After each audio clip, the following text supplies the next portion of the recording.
for him to hear that news. It's hard. And I think that he is admired within, he's admired without, and you can't put in words what he means to our team. And by the way, there's more to come. There's more Clay memories to come. We're going to keep moving. We're never going to stop. But to be truthful, this hurts. It hurts me, and I know it hurts our organization. All right, Adrian Wojnarowski joins us now here on SportsCenter. Woj, you also reported that based on the nature of the injury, Clay should make a full recovery. So that's good news for Clay going forward. But let's bring it back to the Warriors. What are they going to do now? Well, they're finalizing a deal with Oklahoma City to bring on Kelly Oubre Jr. Now, think about this. $14.4 million in salary with luxury tax. Kelly Oubre Jr. will cost the Warriors $80 million in this coming season. They have a trade exception they're trading him into. They're going to send a 2021 first-round pick to Oklahoma City. Now, there's no replacing Klay Thompson. This is a historic player for that organization, one of the very best in the league. But you know, Oubre is probably certainly maybe the best available wing in the marketplace. A very weak crop of free agent shooting guards and wings, and so they'll get Oubre Jr. in, and he'll play a significant role for this Warriors team. But he doesn't get to be one of the Splash Brothers. It's only been a couple years, but it seems like forever ago, the last time the Warriors won an NBA championship. How can they get back into the playoffs this upcoming season? Other free agent news, Gordon Hayward opts out of a $34.2 million contract. So what does that do for him personally, and what happens with the Celtics now? Well, for Gordon Hayward now, he and his agent Mark Bartelstein are looking at several sign and trade scenarios where he can do an extension and move, and the Celtics can get some pieces back. One team that has had a lot of interest in Gordon Hayward, and he has interest in this, and that's going home to the Indiana Pacers. They have talked to the Celtics. They haven't been able to come up with a framework of a deal. Unclear whether they'll be able to get there. But Hayward could also sign with a team who has salary cap space. The New York Knicks would love to have Hayward, but he's looking for a longer deal, a deal he can get through that sign and trade with Boston. I think his role had diminished in Boston with Jason Tatum, with Jaylen Brown, and he's ready to start over somewhere else. It's a shame that the Celtics didn't get to see the real Gordon Hayward following those injuries he's had over the last couple of years. By the way, free agency starts Friday, 6 p.m. Eastern, 3 o'clock on the West Coast, and that phone is buzzing as we speak.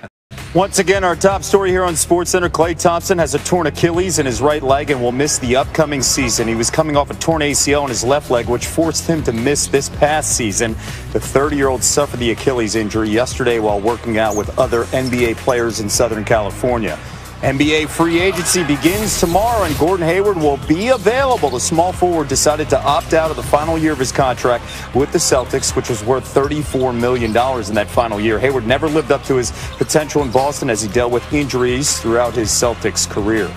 Adrian Wojnarowski back with us here on SportsCenter. Woj, so what does this news now mean for Hayward and the Celtics moving forward? Well, it means that they're continuing to look at a number of options about where he could end up next season. He can do it in free agency with teams who have salary cap space. The Knicks have a lot of space. They would sign Gordon Hayward to a short deal in there. Atlanta has space.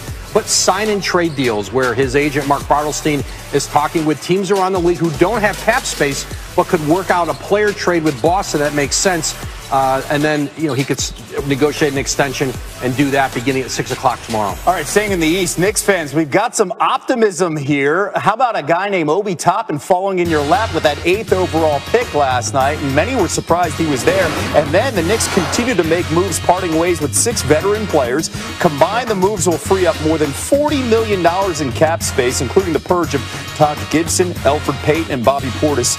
So, what are the Knicks hoping to do by clearing out all this cap space moving forward? Well, it's not for Kyrie and KD. They tried that once. Yes. But what it is in the short term, it's a way, they can take money. Today we reported Ed Davis from the Jazz comes with 2 second-round picks. The Jazz are getting some money off to do some other things in free agency. And so, I think for the Knicks, it's a chance to gather up draft picks by taking on salaries. They can take a flyer at a guy like Gordon Hayward. What they're trying to do are gather assets, picks, and so that when the next big player becomes available in a trade, maybe next year, they're in position to have more assets to be able to go out and get that player. They don't have the assets to trade for a big star. And then obviously with the space come trying to get back in the free agent Just a different vibe with Leon Rose and Wes and Tibbs there in New York. We'll see how this plays out. Woj, the very latest, less than 24 hours from free agency. And opted out of the final year of his contract with the Celtics. He was scheduled to make $34 million. Now he can be a free agent. The news on Klay Thompson, not good. The Warriors star will miss another season. It is our breaking news tonight on SportsCenter. Thompson tearing his right Achilles tendon during a workout yesterday. This after missing last season, recovering from a torn ACL in his left knee. The 30-year-old loses another year in his prime, and it changes how many things could play out in the West this upcoming season for the Warriors. More from team president Bob Myers today. It's very hard for an athlete, sometimes you get to stop playing on your own time and on your own terms. And Klay's going to keep playing. But when it gets disrupted like this for an athlete of his caliber, it hurts. And it hurts us that care about him. I'm sure our fans that follow us, feel the same way we do. The undefeated's Mark Spears joins us now live on SportsCenter along with NBA reporter Malika Andrews. Mark, we begin with you because you were there at that Warriors press conference earlier today. What stood out to you on how the franchise is responding to this news about Klay? Well, this is supposed to be a joyous day. This is the day they introduced their number 2 pick, James Wiseman, also Nico Mannion, their new guard. But it was really somber in the beginning with their GM, Bob Myers, speaking for about 20 minutes about Klay Thompson. And before the press conference, I talked to 3 of Klay's former teammates, or 2 of them actually, Jaja Pachulia and Sean Livingston. They both reached out to him. Sean Livingston, as you remember, had a debilitating leg injury. He told Klay he's here for him. Jaja simply called Klay and told him that he loves him, and they're both going to be continually checking on him because they said they're both worried about him mentally.